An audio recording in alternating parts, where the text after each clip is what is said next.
மே மாதம் 1ஆம் தேதியே குரு உங்க ராசிக்கு 8ஆம் இடமான ரிஷப ராசிக்குள்ள வந்துட்டார். வரக்கூடிய புரட்டாசி மாதம் 23ஆம் தேதி 9/10/2024 அன்னைக்கு குரு வக்ரமாகிறார் ரிஷப ராசியில. தை மாதம் 22ஆம் தேதி 4/2/2025 அன்னைக்கு அந்த குரு வக்ர நிவர்த்தி அடைகிறார், அதுவும் ரிஷப ராசியில. இப்போ வக்ர பெயர்ச்சி அப்படிங்கிறது இல்ல, வக்ரமாகிறதும் வக்ர நிவர்த்தி ஆகிறதும் ரிஷப ராசிக்குள்ளேயே நடக்குது. இது உங்களுடைய துலா ராசிக்கு 8ஆம் இடம் அப்படின்னு சொல்லக்கூடிய ராசியில நடக்குது. ஆல்ரெடி அஷ்டம குரு அப்படிங்கிற ஒரு அமைப்பு.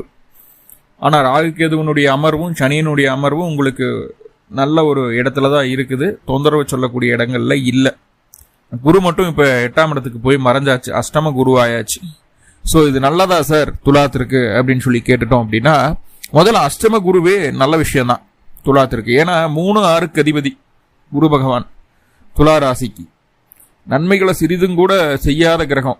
பாருங்க, துலா ராசி துலா லக்னத்தில் இருந்தீங்க அப்படின்னா குரு தசை வந்தவங்க, குரு புத்தி நடந்துட்டு இருக்கிறவங்க எல்லாம் கேட்டு பாருங்க, குரு எவ்வளவு கடுமையான சூழல்களை தர்றாரு இந்த துலா லக்ன நண்பர்களுக்கு அப்படிங்கறத கேட்டு பாருங்க.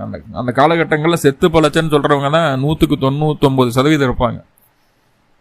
இதுலையா இந்த பதிவு கேட்கக்கூடிய யாராவது ஒருத்தர் துலா லக்னமா இருந்தா நீங்க சொல்லுங்க, குரு தசையை கடந்து வந்தா நீங்க சொல்லுங்க. அவ்வளவு பாதிப்புகளை தரக்கூடிய கிரகம் குரு. அப்படிப்பட்ட கிரகம் கெட்டவன் 8ஆம் இடத்துல போய் மறைஞ்சாச்சு, வக்ரமும் ஆக போறாரு. கெட்டவன் கெட்டு போயிட்டான்.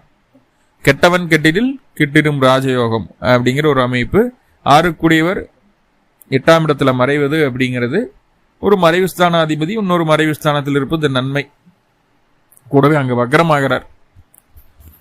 வக்ரம் அப்படிங்கிறது இயல்புக்கு மாறான நிலை அப்படின்னாலும் அதிக பலம் வாய்ந்த ஒரு அமைப்பு அப்படிங்கிறது வக்ரம். அந்த குருவினுடைய ஒளிக்கதிர்கள் பூமிக்கு அதிகமாக கிடைக்கக்கூடிய ஒரு அமைப்பு. ஸோ அப்படிப்பட்ட ஒரு சூழல்ல அந்த குரு பலமும் ஆகிறார், வக்ர பலம் அப்படிங்கிறது. ஸோ இது துலாத்திற்கு எல்லா விதத்திலையும் நன்மை தான். என்னென்னவெல்லாம் நடக்க போகுது அப்படிங்கிறத 1 by 1 நம்ம பார்க்கலாம். முதல்ல அஷ்டமஸ்தானத்துல குரு பகவான் என்ன செய்ய போறார்? இவர் 3ஆம் அதிபதி 8ஆம் இடத்துல, 6ஆம் அதிபதி 8ஆம் இடத்துல, 3/6க்கு அதிபதி 8ஆம் இடத்துல. இதற்கு முன்பு உங்கள் மீது இருந்து வந்த வம்பு வழக்கு பிரச்சனைகள் சண்டைகள் சச்சரவுகள் எல்லா விதமான தொந்தரவுகளுக்கும் நிவர்த்தி இந்த வக்ரகுரு காலத்துல கிளக்கி போகுது. கண்டிப்பாக அது என்னென்ன பிரச்சனைகள்னு பார்த்துடலாம். பங்காளி தகராறு, நில பிரச்சனை, பூர்வீக சொத்து பாக பிரிவினை செய்யக்கூடிய பிரச்சனை, பத்திர பதிவில் இருக்கக்கூடிய பிரச்சனைகள், டாக்குமெண்ட் சம்பந்தமான பிரச்சனைகள், பேங்க்ல லோன் இஷ்யூ போயிட்டு இருக்கிறது, செக் பவுன்ஸு, அந்த மாதிரி ஒரு பெனால்ட்டி, இந்த மாதிரி விஷயங்கள், வீட்டு மேல கடன் வாங்கினது அதுல இருக்கக்கூடிய பிரச்சனைகள், இந்த மாதிரி பேப்பர் டாக்குமெண்ட் சம்பந்தமா எந்த தொந்தரவுகள் இருந்தாலும், பாக பிரிவினை சம்பந்தமா எந்த தொந்தரவுகள் இருந்தாலும், நிலம் சம்பந்தமா எந்த தொந்தரவுகள் இருந்தாலும் அது நிவர்த்தி ஆவதற்குண்டான வேலையை இந்த குரு பகவான் செய்ய போறார். வக்ரகுரு 8ஆம் இடத்து வக்ரகுரு. ஸோ ஃபர்ஸ்ட் இது ஒரு விஷயம். ரெண்டாவதா, கண்ணுக்கு தெரியாத எதிரிகளை ஜெயிப்பதற்குண்டான வல்லமையை உங்களிடம் இந்த குரு பகவான் ஏற்படுத்துவார்.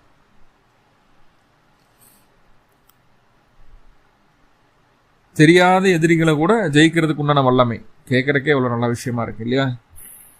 எதிர்ப்புகள் இல்லாத காலத்தை இந்த குரு பகவான் ஏற்படுத்துவார். இரண்டாவதா, கடன் அதிகப்படியாக இருக்குது துலாத்திற்கு. நிறைய கடன் காட்சிகள் இருக்கீங்க, நிறைய பொருளாதார நெருக்கடியில் இருந்துட்டு இருக்கிறீங்க. கடந்த காலங்களில் துலாம் 4ஆம் இடத்துலயும் 5ஆம் இடத்துலயும் சனி பயணித்தாலும் பொருளாதாரத்துக்கு கொஞ்சம் கஷ்டப்படக்கூடிய ஒரு அமைப்புகளை தான் சொல்லுது. ஸோ அப்படி இருக்கக்கூடிய துளாராசி என்பர்களுக்கு இந்த காலகட்டம் கடன் நிவர்த்தி ஆவதற்குண்டான ஒரு சூழ்நிலையை ஏற்படுத்தியே தீரும். இருக்கிற கடனை எப்படியெல்லாம் அடைக்கலாம் அப்படிங்கிற ஒரு அமைப்பை ஏற்படுத்துது. சில நபர்களுக்கு சின்னதா கடன் இருக்கும், அந்த கடனை மறுபடியும் அதிகப்படுத்தி அடுத்தடுத்த டெவலப்மெண்ட்டுக்கு அந்த கடன் வாங்கி அடுத்தடுத்து டெவலப்மெண்ட்டை கொண்டு போய் உட்கார வைக்கிறதுக்குண்டான அமைப்பு. எதிர்பார்த்துட்டு இருந்தோம், இவ்வளோ நாள் கடன் கிடைக்கவே இல்லை, ஒரு பிஸ்னஸ் ஒரு ப்ராஜெக்ட் பண்ணணும்னு நினைச்சிட்டே இருக்கோம், அது தட்டி போயிட்டே இருக்கு அப்படிங்கிற மன அழுத்தமெல்லாம் இருந்ததுன்னா இனிமேல் அந்த மன அழுத்தம் வரப்போறது கிடையாது. குரு வக்ரம் ஆயிடுச்சுன்னா ஆட்டோமேட்டிக்கா உங்களுக்கு பண வரவு அப்படிங்கிறது வர ஆரம்பிச்சிடும். நினைச்ச பணம் நினைச்சபடியா கைக்கு வர்றதுக்கு உண்டான சூழ்நிலையை அது ஏற்படுத்திடும். அப்போ கடன் இருந்தா அடைக்கிறதுக்கு உண்டான தன்மையும் கொடுக்குது. மேலுக்கு மேலும் கடன் வாங்கி சின்ன கடன் அடைச்சிட்டு பெருசா கடன் ஏற்படுத்தி நல்ல டெவலப்மெண்ட் ஆகலாம் அப்படிங்கிற ஒரு எண்ணத்தையும் கொடுத்துருது. பேராசை பெருநஷ்டம் அப்படின்னு சொல்றதெல்லாம் இங்க ஒன்றும் வேலைக்கு ஆகாது. எவ்வளவுக்கு எவ்வளவு நம்ம முன்னேறணும்னு சில முடிவுகள் எடுக்கிறோமோ அவ்வளவுக்கு அவ்வளவு நம்மளுக்கு பெஸ்டான ரிசல்ட் கொடுக்குற மாதிரியான ஒரு அமைப்பை கொடுத்துருது. இதே அங்க குரு வக்ரம் இல்லாம இருந்ததுன்னா அப்ப கடன் வாங்கியிருந்தீங்கன்னா சிக்கியிருப்பீங்க. அப்போ உங்களுடைய பிளானு திட்டம் எல்லாமே சொதப்பி இருக்கும். இப்ப குரு வக்ரமா இருக்கிறாரு, துணிஞ்சு வாங்கலாம், துணிஞ்சு செய்யலாம். பொருளாதார ரீதியான நல்ல நாலேஜை உங்களுக்கு கொடுத்துருவாரு. கடன் எப்படி வாங்கணும், எங்க வாங்கணும், எவ்வளவு இன்ட்ரெஸ்ட், என்ன எல்லா ஃபிங்கர் பிரிண்ட்ல வச்சிருப்பீங்க. அந்த நாலேஜ் எல்லாம் இந்த குரு பகவான் உங்களுக்கு கொடுக்கக்கூடிய விஷயமா இருக்குது. உடல் தொந்தரவுகள் ஏதாவது இருக்கு, அதுக்காக மருத்துவம் பார்த்துட்டு இருக்கோம், அந்த உடல் தொந்தரவுகள் சரியாகவே இல்லை, மேலும் மேலும் அதிகரிச்சுட்டே இருக்கு அப்படின்ற பயம் இருந்ததுன்னா இனிமேல் அந்த அதிகரிப்பு அப்படிங்கிறது இருக்காது. உடல் தொந்தரவுகள் அதிகரிக்காது, ஒன்றும் குறையும், இல்லைன்னா அதிகரிக்காம அதே சமநிலையில் இருந்துடும். அப்போ உடல் ரீதியாக பிரச்சனைகள் குறைவதற்குண்டான வாய்ப்புகள் தான் அதிகம், மேலும் அதிகரிக்காத, பயப்பட வேண்டாம். உடல் ஆரோக்கியம் மேம்படக்கூடிய ஒரு அமைப்பா பார்க்கப்படுது. குறிப்பு இங்க என்ன அப்படின்னா, துளாராசி என்பர்கள் முடிந்த அளவு வாயை கண்ட்ரோல் பண்ணணும். வாயை கண்ட்ரோல் பண்ண. துலாத்திற்கு எப்பவுமே தனக்கு வரக்கூடிய உடல் நோய்களுக்கு தானே காரணமாகிறார், அதை சரி செய்யணும் அப்படின்னா ஃபாஸ்ட் ஃபுட்டை தவிர்த்துருங்க, வெளி உணவுகளை தவிர்த்துருங்க, பேக்கரி ஐட்டங்களை சாப்பிடாதீங்க. முடிஞ்ச அளவு வீட்டில் சமைத்த உணவுகளை சாப்பிடுங்க. நீங்கள் காய்கறி பழங்க சாப்பிடுங்க, அதை பண்ணுங்க, இதை பண்ணுங்க, டயட் எடுங்க அப்படிலாம் சொல்லலை. வெளி உணவுகளை தவிர்த்துக்குங்க. முடிஞ்ச அளவு வீட்டில் சமைச்சு சாப்பிடுங்க, போதுமானது. ஸோ அந்த ஒரு விஷயம் ரொம்ப ரொம்ப முக்கியமான விஷயமா பார்க்கப்படுது. கவனம். உணவை மட்டும் கண்ட்ரோல் பண்ணுங்க, உடல் ஆரோக்கியம் கண்டிப்பாக மேம்படும். மூணாவதா, வேலைக்காக முயற்சி செய்துட்டு இருக்கிறீங்க அப்படின்னா இந்த காலகட்டம் சொந்த இடத்துல கிடையாது, ஆனால் வெளியூர் வெளிமாநிலத்தில் வேலை கிடைப்பதற்குண்டான யோகத்தை அந்த குரு பகவான் ஏற்படுத்தி தருவார். வேலை கிடைச்சிடும், நல்ல வேலையாகவே இருக்கும், அதில் நல்ல வருமானம் கொடுக்கக்கூடிய நல்ல வேலையாகவே இருக்கும். ஆனால் சொந்த இடத்தை விட்டு, உறவுகளை விட்டு, தாய் தந்தையரை விட்டு பிரிஞ்சிருக்க வேண்டிய ஒரு அமைப்புகளுக்குள்ளதான் வேலை கிடைக்கும். தனிமையோடு வேலை கிடைக்கும். அதுதான் இந்த குரு தரக்கூடிய ஒரு நெகட்டிவான விஷயமும் கூட. புது முயற்சிகள் எது செய்தாலும் நெகட்டிவா போயிட்டு இருக்கு அப்படிங்கிற காலம் தாண்டி என்ன முயற்சி செய்தாலும் அது நம்மளுக்கு சாதகமா மாறுது அப்படிங்கறத உணர வச்சிடும். என்ன முயற்சி செய்தாலும் சாதகமா மாறும் அப்படிங்கிறத உணர வச்சிடும். சில நேரங்கள்ல உங்களுடைய இளைய சகோதரம் யாராவது இருக்காங்கன்னா அந்த இளைய சகோதரத்துக்கு விபத்து கண்டங்கள் வருவதற்கு வாய்ப்புகளை ஏற்படுத்தி தருகிறது இந்த வக்ரகுரு. இப்போ இந்த காலகட்டம் உங்களுடைய இளைய சகோதரம் தனித்தோ கும்பலாகவோ வெளியில போக வர பிடிக்க அந்த மாதிரி அமைப்புகள்ல தவிர்த்துக்கிறது நல்லது. முடிந்த அளவு நீண்ட தூர பயணங்களை தவிர்த்துக்கிறது நல்லது. ரொம்ப ஜாக்கிரதையா இருக்கணும் அப்படிங்கறது சொல்லுது. சார், இளைய சகோதரத்துக்கு மட்டும் தான் இந்த நிலைமையா சார் அப்படின்னா உங்களுடைய மாமனார் அப்படின்னு சொல்லக்கூடிய உறவுக்கும் தொந்தரவுகள் இருக்கு. ஆனா இந்த காலகட்டம் நீங்க என்ன சொன்னாலும் அவங்க கேட்க போறது கிடையாது. உங்களுடைய அறிவுரைகளை கேட்க மாட்டாங்க. அவங்களுக்கு பிடிச்சதுதான் செய்யணும்னு நினைப்பாங்க. அவங்க பிடிச்ச முயலுக்கு 3 கால் நினைப்பாங்க. முயல் நீந்திட்டே போகுதுன்னு சொல்ற அளவுக்கு கூட இப்போ நீங்க பார்க்க முடியும் இந்த உறவுகள்ல. ஸோ கொஞ்சம் சொல்ல வேண்டியது உங்க கடமை சொல்லிடுங்க அப்படிங்கிறத நான் எடுத்து சொல்றேன். கண்டிப்பா அவங்களுக்கு தொந்தரவுகளை கொடுக்கும். ஓகே, ஸோ இதெல்லாமே இந்த 8ஆம் இடத்துல இருக்கக்கூடிய குரு பகவான் செய்யக்கூடிய ஒரு அமைப்பு. இன்னும் சொல்ல போனா 8ஆம் இடத்துல குரு வக்ரமாகிறதுனால எல்ஐசி, இன்சூரன்ஸ், பிஎஃப்இஎஸ்ஐ, அதே போல் வந்து கிராஜுவிட்டி, பென்ஷன் அமௌண்ட்டு இன்னொருத்தங்கிட்ட கொடுத்த பணம் நம்மளுக்கு கிடைக்காம இருந்துட்டு இருக்கு. ரொம்ப நாளாக வட்டியும் கொடுக்கல, அசலையும் கொடுக்காம ஏமாத்திட்டு சுற்றிட்டு இருக்கிறாங்க. இந்த மாதிரி எந்த அமைப்புகளில் இருந்தாலும் இந்த பணம் திடீரென்று உங்களை வந்தடையக்கூடிய ஒரு சூழலை சொல்கிறது. அதே போல் வந்து 3ஆம் இடம் அப்படிங்கிற எண்ணி எழுத்து பேப்பர் சம்பந்தமான விஷயங்கள், 8ஆம் இடம் அப்படிங்கிற அதிர்ஷ்டம். அப்போ லாட்ரி, ஷேர் மார்க்கெட்டில் இன்வெஸ்ட்மெண்ட்டில் லாபம், இதெல்லாம் வந்து இந்த காலகட்டம் கிடைக்கிறதுக்கு வாய்ப்புகள் இருக்குது. ஷார்ட் டைமாக லாபம் கிடைக்கிறதுக்கு வாய்ப்புகள் உண்டு. சரிங்களா? இப்போ குரு வக்ர காலத்தை துளாராசி என்பர்கள் இந்த மாதிரி ஷேர் மார்க்கெட்டில், மியூச்சுவல் ஃபண்டில், அதே போல் வந்து லாட்ரி எடுக்கிறது பிடிக்கிறது, இந்த மாதிரி விஷயங்களில் அதிர்ஷ்டத்தை நம்பி இருக்கக்கூடிய துலாத்திற்கு இந்த காலகட்டம் அதிர்ஷ்டம் கிடைப்பதற்குண்டான சூழ்நிலையை சொல்லுது. குறிப்பு இங்க என்ன அப்படின்னா, உங்களுடைய சுய ஜாதகத்துல குருவினுடைய தசாபுத்தி அந்தரங்கள் நடக்கணும், அல்லது குருவினுடைய நட்சத்திரங்களான புனர்பூசம், விசாகம், பூரட்டாதி இந்த நட்சத்திரங்கள்ல ஏதாவது கிரகம் நின்று தசாபுத்தி நடத்தணும். சரியா? இந்த தசாபுத்தி அந்தரங்கள் இல்லாம அந்த நல்ல அதிர்ஷ்டம், யோகம், திடீர் அதிர்ஷ்டங்கள், லாட்ரி யோகம், ஷேர் மார்க்கெட்ல பணம் அதிகமாக சம்பாதிக்கிறது, இந்த மாதிரி எல்லாம் நடக்கிறதுக்கு வாய்ப்புகள் குறைவு. சுய ஜாதகத்தை ஒரு தடவை ஆய்வு பண்ணிக்கிறது நல்லது. உங்களுக்கு சப்போஸ் அப்படி இருந்ததுன்னா கட்டாயம் உண்டு, அதில் எந்த மாற்றமும் இல்லை. ஓகே. அதே போல் அந்த குரு பகவான் உங்கள் ராசிக்கு 12ஆம் இடமான விரயஸ்தானத்தை பார்க்குறாரு. நல்ல தூக்கம் வருங்க, கணவன் மனைவிக்குள்ள நல்ல அந்யோன்யம் ஏற்படும், உடல் ரீதியான ஒற்றுமை ஏற்படுறதுக்குள்ள வாய்ப்புகளை சொல்லுது. எவ்வளவு சண்டை சச்சரவுகள் இருந்தாலும் 2 பேரும் ஒன்று சேர்ந்துக்கிடுவீங்க. வெளியூர், வெளிமாநில, வெளிநாட்டு பயணம், அது சார்ந்த விஷயங்களுக்கு உண்டான முயற்சி, விசா கிடைக்க மாட்டேது, அப்படி இப்படின்னு என்ன பிரச்சனைகள் இருந்தாலும் அது தீரும். கடல் தாண்டி பயணிக்கக்கூடிய யோகத்தை இந்த குரு பகவான் ஏற்படுத்தி தருவார். மருத்துவ செலவுகள் படிப்படியாக குறைவதை நம்மளால் பார்க்க முடியும்.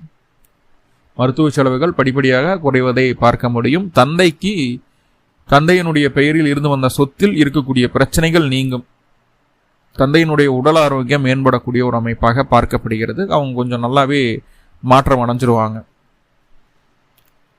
ஸோ அது நல்ல விஷயம். 12ஆம் இடத்துல குரு பகவான் இருக்கிறது அப்படிங்கிறது உங்களுடைய நன்மைக்காக சில சுப செலவுகளை செய்யக்கூடிய ஒரு காலகட்டமாக மாறும்.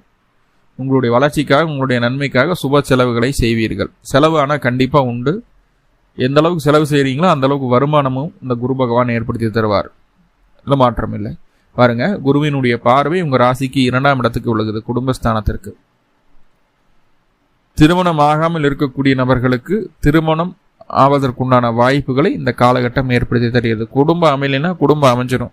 ஆல்ரெடி குடும்பம் இருக்கு சாமி, நான் பிரிஞ்சிருக்குது, செதஞ்சிருக்குது, பிரச்சனையாகவே இருந்துட்டு இருக்குன்னா அந்த குடும்பத்தில் இருக்கக்கூடிய பிரச்சனைகளை அந்த குரு பகவான் தீர்க்கிறதுக்கு உண்டான வழியை செய்ய போறார். வருமானம் இல்லாமல் வருமானத்துக்காக ஏங்கிட்டு இருக்கக்கூடிய துளாராசி அன்பர்களுக்கு எதிர்பாராத ஒரு நல்ல வேலையும், குடும்பத்தை விட்டு பிரிஞ்சிருக்கணும் ஆனால் நல்ல வேலை கிடைக்கும், நல்ல வருமானம் கிடைக்கும், நல்ல சன்மானம் கிடைக்கும், நல்ல காசு பணத்தை சேமிக்கிறதுக்கு உண்டான ஒரு சூழ்நிலையும் உண்டு. இந்த குரு பகவான் மகர குரு 2ஆம் இடத்தை பார்க்கறதுனால இந்த காலகட்டம் யாருக்கும் வாக்கு கொடுக்காதீங்க. நான் அதை செஞ்சிருவோனாக்கும், இதை செஞ்சிருவோனாக்கும், கோபத்திலையும் சரி பாசத்துலையும் சரி வாக்கு கொடுத்துட வேண்டாம். ஏன்னா அது உங்களால் செய்ய முடியாமல் போயிடும். பின்னாட்களில் அது பெரிய ஒரு லோடாக நம்மளுக்கு வந்து நிற்கும். நம்மளுடைய காரியங்களை அதை தடுக்கும். வாக்கு கொடுக்காதீங்க. அதே போல் யாரையும் திட்டி சபிக்காதீங்க. குழந்தைகளை கூட கோபத்தில் 4 வாரத்தை திட்டி சபிச்சிட வேண்டாம். அது நல்லதல்ல அப்படிங்கிறத புரிஞ்சுக்கோங்க. உங்கள்கிட்ட இருக்கக்கூடிய கெட்ட பழக்க வழக்கங்கள் மாறக்கூடிய ஒரு சூழ்நிலையை சொல்லுது. கெட்ட பழக்க வழக்கங்கள் வந்து அதனால் சின்ன பாதிப்புகள் ஏற்பட்டு அதுலேருந்து நம்ம நிவர்த்தி ஆகக்கூடிய ஒரு அமைப்பு. குரு பாடம் கற்பிச்சு தான் வெளியே கொண்டு வருவார், வக்ரகுரு.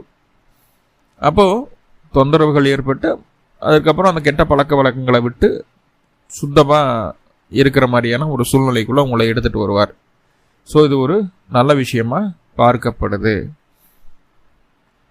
அதே போல் குடும்பத்தில் ஒரு சுப நிகழ்வு நடப்பதற்குண்டான வாய்ப்பு உங்களுடைய தலைமையின் கீழே அது சுப நிகழ்வு நடக்கிறதுக்கு வாய்ப்பு உண்டு. இல்லை நீங்கள் பேக்கெண்டில் எக்கனாமிக்கலாக சப்போர்ட் பண்ணுவீங்க.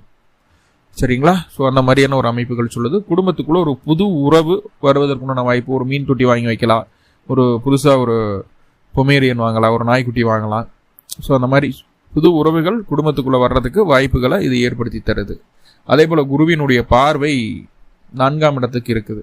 அப்போது 2ஆம் இடத்துக்கும் 4ஆம் இடத்துக்கும் குருவின் பார்வை இருக்கிறதுனால படிப்பில் எந்த விதமான பிரச்சனைகளும் இது ஏற்படுத்த போகிறது கிடையாது. குழந்தைங்க நல்லா படிப்பாங்க. அதே போல் விளையாட்டுலேயே ஆர்வம் இருக்கும், நல்லா விளையாடவும் செய்வாங்க. அதில் ஒன்றும் தொந்தரவுகள் இல்லை. அதே போல் உங்களுடைய உடல் ஆரோக்கியம் கொஞ்சம் கொஞ்சமாக மேலோங்குவதை பார்க்க முடியும். உணவு கட்டுப்பாடு கட்டாயம் தேவை அப்படிங்கிறத புரிஞ்சுக்கோங்க. உங்களுடைய திறமைக்கான அங்கீகாரம் கிடைக்கக்கூடிய ஒரு சூழ்நிலை சொல்கிறது. வீடு, வண்டி, வாகனம், நிலம், சொத்து சம்பந்தமான விஷயங்கள் இருந்து வந்த பிரச்சனைகளை தீர்க்கக்கூடிய ஒரு காலகட்டமாக பார்க்கப்படுகிறது. தாயாருக்கும் உடல் ஆரோக்கியம் மேம்படக்கூடிய ஒரு அமைப்பை சொல்லுது. உறவுகள்கிட்ட எப்படி இருக்கணும் அப்படின்னா, தாயார், அதே போல் 2ஆம் பட்சமாக உங்களுடைய இளைய சகோதரம், தாய்மாமன், இந்த 3 உறவுகளும் உங்களுக்கு எகென்ஸ்டாக செயல்பட போகிறாங்க. உங்களுடைய கருத்துக்கு எதிர்கருத்து தெரிவிச்சுட்டே இருக்க போகிறாங்க. உங்களோட ஒட்டி உறவாட விரும்ப மாட்டாங்க அப்படிங்கிறது புரிஞ்சுக்குவாங்க. அதை தெரிஞ்சுக்கிட்டு அவங்ககிட்ட இருந்து கொஞ்சம் விலகி இருக்கிறதுக்கு உண்டான வழியை பாருங்கள். ஸோ இது மட்டும் போதுமானது. துலா ராசி அன்பர்களுக்கு எதிர்பாராத அதிர்ஷ்டங்கள் நிறைய காத்துட்டு இருக்குது இந்த குரு வக்ரத்தால். அதை அனைத்தையும் நீங்கள் அனுபவிக்கணும் அப்படின்னா சின்ன வழிபாடு இருக்குது, அதை செய்யுங்க. முருகன் கோவில் இருக்கக்கூடிய நவகிரகங்களில் முருகன் கோவில் இருக்கக்கூடிய நவகிரகங்கள் இருக்கக்கூடிய குரு பகவானுக்கு